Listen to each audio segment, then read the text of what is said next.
Jolly Gamze. Yazan Səbinə Dəniz. Gülüşlə başlayan səhər.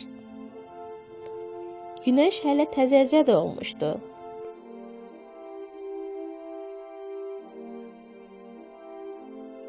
Balaca Qəmzə yatağında uzanmışdı.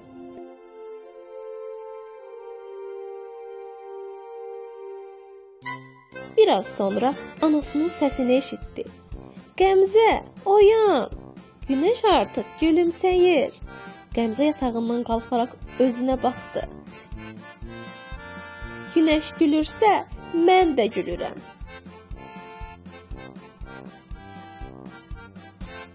O, pişiyini götürdü və dedi: Pusi, bilirsənmi, bugün çox maraqlı bir gün olacaq. Mən gülüş qəsri tikəcəyəm və sən də mənim yanımda olacaqsan. Pişiyini qucaqlayıb çantasına qoydu. Qəmzə yataq otağından çıxıb mətbəxə keçdi. Anası ona isti süd və təzə bişmiş çörək verdi. Anacan, sən də mənimlə birlikdə gülümsə, deyə Qəmzə anasına baxdı.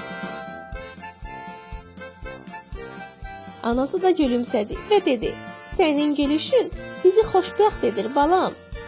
Qəmzə səhər yeməyini bitirdikdən sonra çantasını götürdü və bağçaya getmək üçün hazırlaşdı. Bu gün hamını sevindirəcəyəm deyə öz-özünə söz verdi. Bağçada təbəssüm sehirbazı. Qəmzə bağçaya çatan kimi dostları ilə görüşdü. Onun güləriz səsi həyətdə eşidildi. Salam dostlar, bugün gülüş qəsri tikirik. Hər kəs onun təklifinə sevindi. Qum qutusuna yığışıb işə başladılar. Qəmzə dedi: Bu qəsr yalnız gülən uşaqlar üçün olacaq. Kim burada oturmaq istəyirsə, əvvəlcə gülməlidir. Hamı bir-birinə baxıb gülməyə başladı.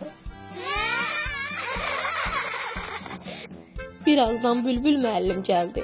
Uşaqların tikdiyi qəsrə baxıb dedi: Qəmzə, sən bizim təbəssüm şəhzadəmizsən. Sənin gülüşün ətrafındakıları da xoşbəxt edir. Uşaqlar qəsri bitirdilər və içəri keçib oynamağa başladılar. Qəmzə dostlarını bir-bir güldürürdü. Hər kəs dedi: Qəsrin ən sevimli sakini Qəmzədir. Sehrli gülüş. Bir gün Qəmzənin dostlarından biri kədərli idi. O yaxınlaşıb dedi: Rəsul, niyə belə kədərlisən? Rəsul dedi: Oyuncağımı itirmişəm və onu tapa bilmirəm. Qəmzə dedi: Kədərlənmə, mənim gülüşüm sənə kömək edəcək. O Rəsulla birlikdə oyuncağı axtarmağa başladı. Axtarış zamanı Qəmzə Rəsulu zarafatlarla güldürürdü. Nəhayət oyuncağı tapdılar. Rəsul sevindi və Qəmzəyə təşəkkür etdi. Sənin gülüşün həqiqətən sehrlidir, Qəmzə.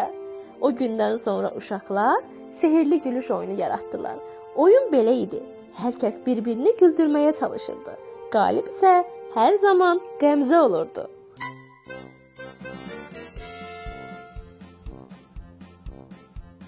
Gülüşlü macəra. Bir gecə Qəmzə yuxusunda böyük bir gəmi gördü. O, bu gəmi ilə gülüşləri bütün dünyaya yayırdı. Dostları da onunla birlikdə idi. Biz gülüş gəmisindəyik deyə hamı qışqırırdı. Gəmi müxtəlif dayanacaqlara gedirdi.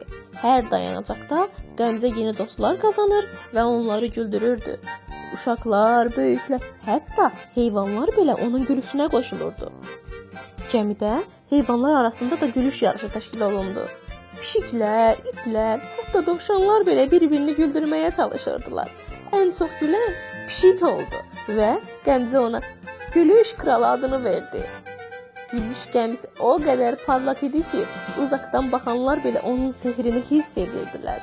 Hamı deyirdi ki, bu gəmi yalnız sevgi və gülüş yayır.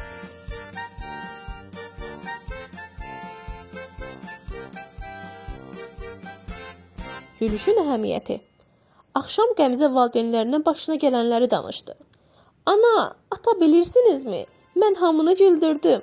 Hər kəs güləndə dünya daha gözəl olur. Anası onu qucaqlayıb dedi: Sən bizim sevincimizsən. Sənin gülüşün həmişə bizə işıq saçır.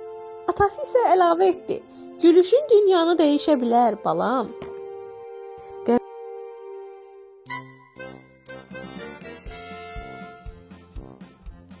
Qəmzə yatağına girəndə pişiyinə baxıb dedi: Pusim, biz sabah da hamını sevindirəcəyik, elə deyilmi? Pişiyi gülümsəyərək qucaqladı. O yuxuya getməzdən əvvəl bir arzusunu pıçıldadı. Kaş ki bütün dünya həmişə gülsəydi. Gecə ərzində Qəmzənin otağından sevinç dolu bir işıq yayılırdı.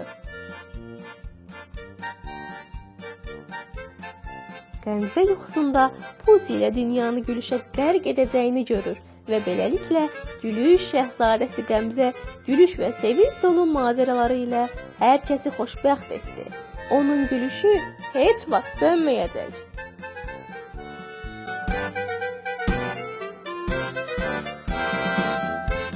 Gülüş dolu günlər diləyirik. Nağılın məqsədi: gülüşün uşaqlıqdan cəmiyyətimizdə aşılanması. Müəllif Səbinə Dəniz. Səsləndirmə Səbinə Dəniz. Animator Səbinə Dəniz.